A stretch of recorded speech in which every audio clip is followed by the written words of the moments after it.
I am happy to see so many members of my family and so many of my friends here today. There is a gap in your recollections of my life, and I'd like to fill that gap as best I can. I think, as Sarah told you, I started off in Ottawa in 1943 after my graduation from Trinity College. I was invited for an interview with two senior members of the Department of External Affairs, George Glazebrook and Tommy Stone. Stone, who conducted most of the interview, seemed particularly interested in my knowledge of French, which fortunately was pretty good at that time because I had spent 4 years in a French high school in Czechoslovakia. Anyway, Stone seemed satisfied with my answers, and he informed me that I was being offered employment by the National Research Council. This surprised me a little, but I sort of suspected, correctly as it turned out, that might be a cover for what I was actually going to be doing. Stone told me that before starting, I would have to swear 2 oaths, a oath of secrecy and a oath of allegiance to His Majesty King George VI. I told him I had no problem with the oath of secrecy, but I didn't think I could swear an oath of allegiance to the king because I was still a citizen of Czechoslovakia. Stone shrugged his shoulders and he said, "Oh, well, we'll just forget that one."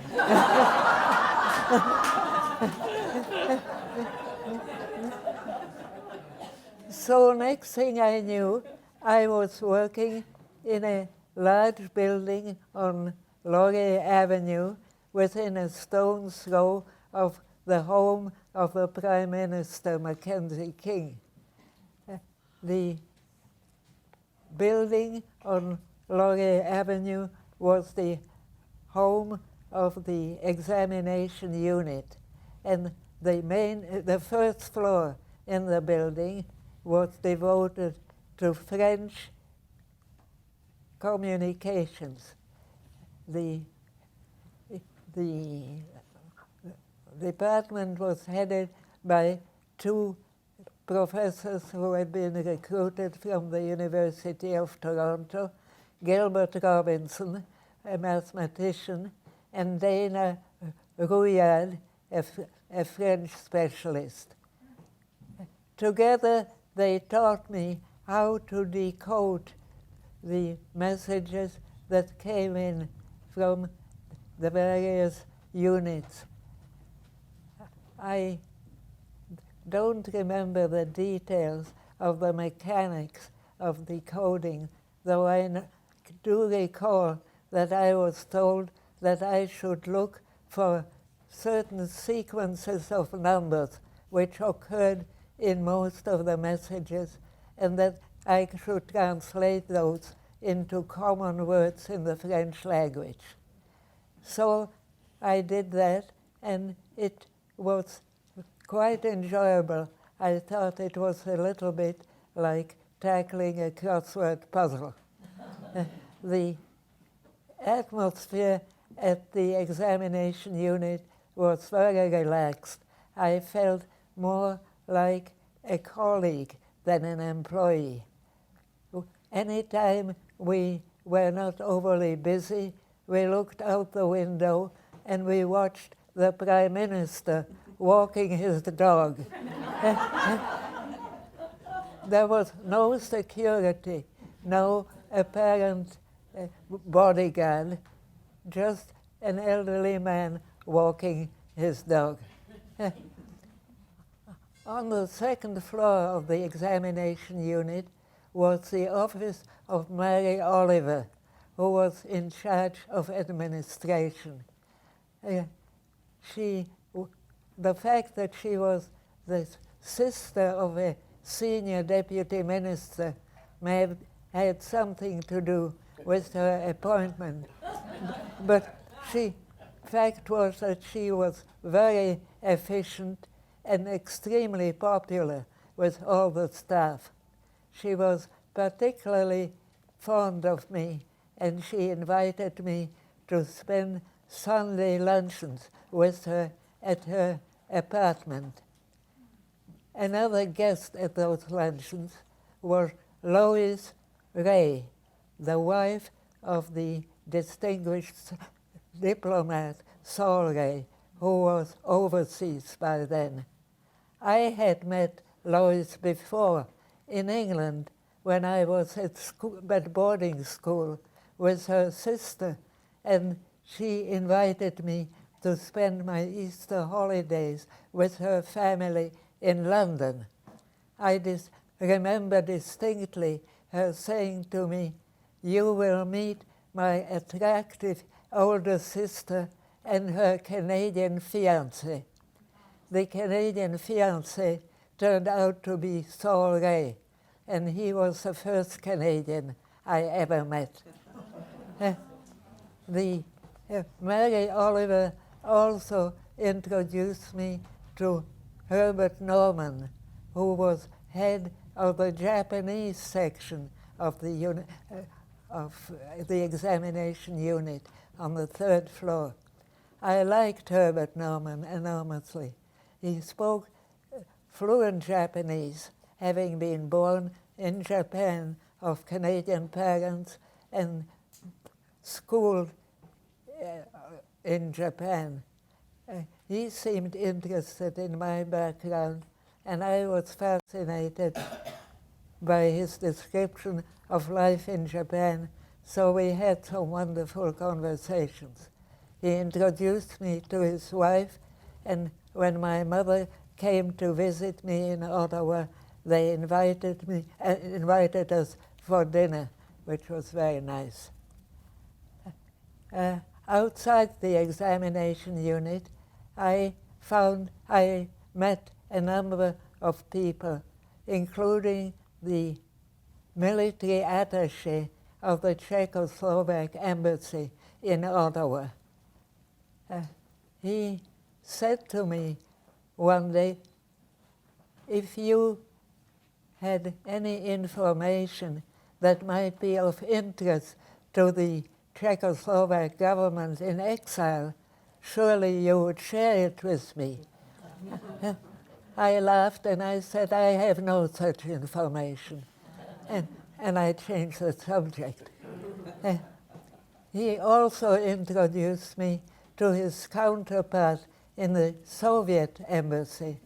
Remember, this was wartime. The Soviets were our staunch allies, and we were enormously impressed with the Soviet victory at Stalingrad. I was living in a small apartment which I shared with a colleague at the time. We decided to give a party, and I thought I would invite Zabotin, whom I had met thanks to the Czechoslovak embassy. So I invited Zabotin. He came, and he turned out to be extremely entertaining. He was the life of the party, and the evening was a great success. So a few weeks later, I think Joan had left by then, I decided to give another party, and I again invited Zabotin. But this time, he turned me down. He said he wasn't coming. And I said, "Why not?" And he said, "Too many people at your place." I was stunned. I could only assume that he had misunderstood my invitation.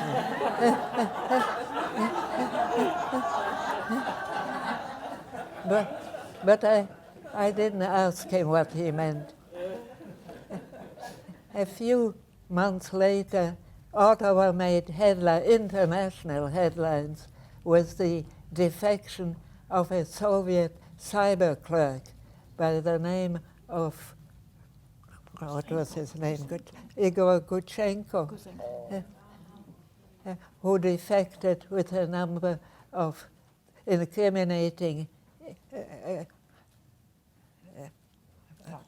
documents. Zabotin was presumably blamed by his government for not having prevented the defection. Anyway, he departed for Moscow, and I can only guess what may have become of him. In 1945, in the summer, the war was coming to an end, and I think, as Sarah mentioned, the examination unit was dissolved. Herbert Norman moved to the Parliament buildings, to the East Block, and he invited me to become his assistant. He explained that he was doing some research into Japanese culture and that many of his sources were in German, which was a language he didn't speak. So I accepted, but I said that I'd like, first of all, to spend a week in Toronto with my parents. When I came back at the end of the week, the war in the Pacific was over, and Norman had left for Tokyo to join the Canadian delegation there. As you may have heard, Norman was the subject of some accusations from the Un-American Activities Committee, which somehow found out that he had flirted with communism in his days at Cambridge and claimed that he was still a communist, possibly a spy. Norman was investigated by the RCMP and found to be perfectly innocent. So he was appointed High Commissioner in New Zealand and subsequently ambassador to Egypt. But the accusations kept coming and evidently depressed him to the extent where he ended up committing suicide. I was devastated by the death of Herbert Norman. I was convinced, and I'm convinced to this day, that the accusations were completely unfounded. So, but that was years later. In the meantime, I was at the East Block, and I was essentially unemployed. My new boss, George Glazebrook, tried to keep me occupied by suggesting that I sum up some case histories. One of those histories was based on a letter written by Saul about his search for an apartment in wartime Paris.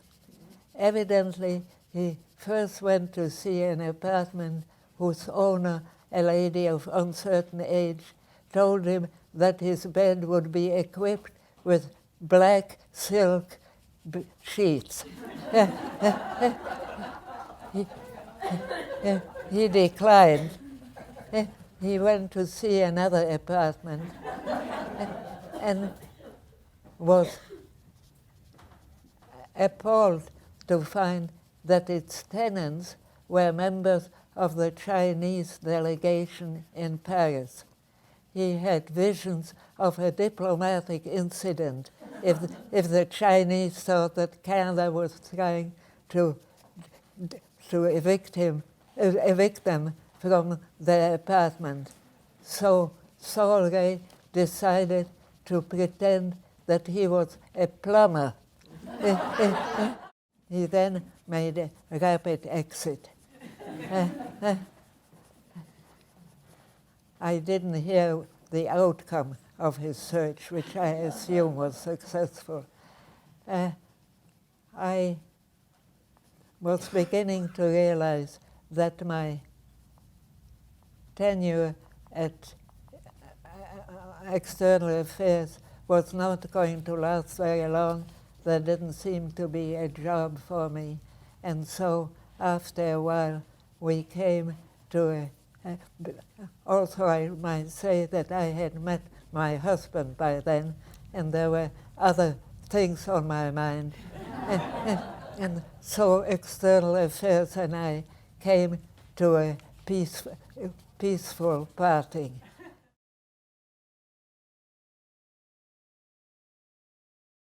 Well, thank you so much, Sonja, for that extraordinary set of stories. I certainly knew of the strong association between my mother and father and my Aunt Ruth and you. But I had never heard the story of the silk black sheep. I'm only sorry that my father's not here to rebut and explain the story. But this is a wonderful occasion of some great emotion for me, I'm sure for everyone here, to be reminded of both the combination of two things: the sense of dedication that an entire generation had, and a sense of public service that was just thrust upon them, which they embraced with both hands. And at the same time, and I think it's expressed in your comments, a sense of great fun and a sense of great friendship that has remained a part of your life, I know, and certainly part of their lives. As these things come around, and it's really quite extraordinary, my Aunt Ruth used to come and visit my mom here in Toronto, where my mother was staying with my sister Jennifer. And they get a chance to get together again with you. It was a great source of joy and wonderful memories and wonderful stories, which they had great affection for. And it's wonderful to see Sonja Bata here as well, because we have such warm associations between the Ray family and the Bata family, which extend also to those years of helping refugees come to Canada, helping people come, helping them to live lives, having come out of such tremendous struggles in your own country, and to have been able to maintain those friendships over many, many decades has meant a great deal to them, and it means a great deal to all of us. I feel today that we're really part of a wonderful historical event and a wonderful history. The story of Bletchley, which some of us have seen more about in recent films and movies and so on, accounts, was really the story of a generation who dedicated themselves to applying science to the solution of problems. Something which we could use today, I would suspect, in a number of countries where the use of science seems to have gone out of fashion. But to have the British High Commission here and to have a chance for them to pay tribute to you, Sonja, and to finally recognize something which is long overdue, to have had the work of the Canadian security establishment here that done so much to make it possible for this event to have taken place is a source of great pleasure. I'm glad you remember the experience of taking you home from badminton school, because not only my mother and my Aunt Ruth, who were very close right up to the end of both of their lives, fairly recently, but also I heard the story of your visit from my grandmother, Mrs. George, Gilbert George, who was Ruth's and my mother's mom, who was a wonderful person. And I can tell you that when I came to England as a student, she did the same thing for my fellow students. And in fact, even today when I correspond with some of them in England, they say, I will always remember visiting your grandmother. And what a wonderful hostess she was and how kind she was.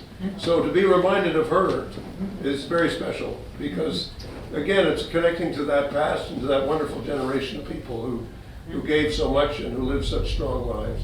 And to be associated once more with this this event and this cause, and with you, your remarkable life and career, and your, if I may say so, you have a speech in front of you, but I don't think you read a note. You had almost total recall of every single thing that's happened. It's quite terrifying for those of us who have to meet journalists from time to time and find that we would have been their match on many occasions. So Sonja, thank you so much for including us in this event, and such warm congratulations to you. And as the songwriter Neil Young once wrote, long may you run. Yeah.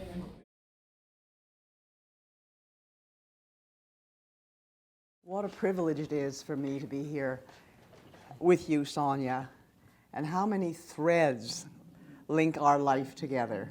We first met when I came to work at the CBC in 1902, and you had already been there and were working in radio and were this marvelous person, and I had known of the Morowitz family and realized that Sonja Sinclair was a Morowitz, and that meant something to me. We used to have lunches and coffees together and chat, and I can tell other secrets about our relationship in terms of the fact that we, maybe if you hadn't met Richard Sinclair, we might have been married to brothers at some point. But I'm not going to say that because her children are here and everything. We talked to each other. We were in the old Havergal School building that was the CBC office then at Jarvis, and we used to wander out for coffee together and have wonderful chats, and really had a wonderful time together. I always benefited from your wisdom, your coolness, and your irony. I think that is something that a young person always needs in their lives, is a slightly older friend who can bring that to them, and that's what you brought to me always, Sonja. And you always seem to have the right approach to things. That's what I noticed about you the most, is that your approach, your stance, your attitude towards things, perhaps having gone through what you had in your teenage years, and I identified with that because, like you, I am an outsider. And like you, I think I decided very early on that I would be the insider who was an outsider. And that makes a different kind of person than people who are in one place forever with a kind of status and a kind of anchoring that they know will never be shaken. But if you have not had that, or if your world has been completely and utterly taken out from under you, you have to make other decisions. And you and I recognized each other in that. And I thank you for all your wisdom and all your caring over the years. And it's wonderful to hear about this mysterious past, which is so extraordinary. And I revert to my previous career and think, what a wonderful television show that would make. Starring Sonja Morowitz, with your background and the whole, I can see it already. I was making it up in my mind as you were speaking. Wonderful, wonderful story. But I feel so privileged to have known you, to have known your marvelous husband, and that I wish you all the best, and that you should be recognized in this way with what I may say is a not very Anglo-Saxon looking medal. It looks rather like Wonder Woman's shield, because they don't usually do that kind of round with a jewel in the middle, and it is fabulous and suits you perfectly. I think they had you in mind. Thank you. Thank you all. It's just been wonderful.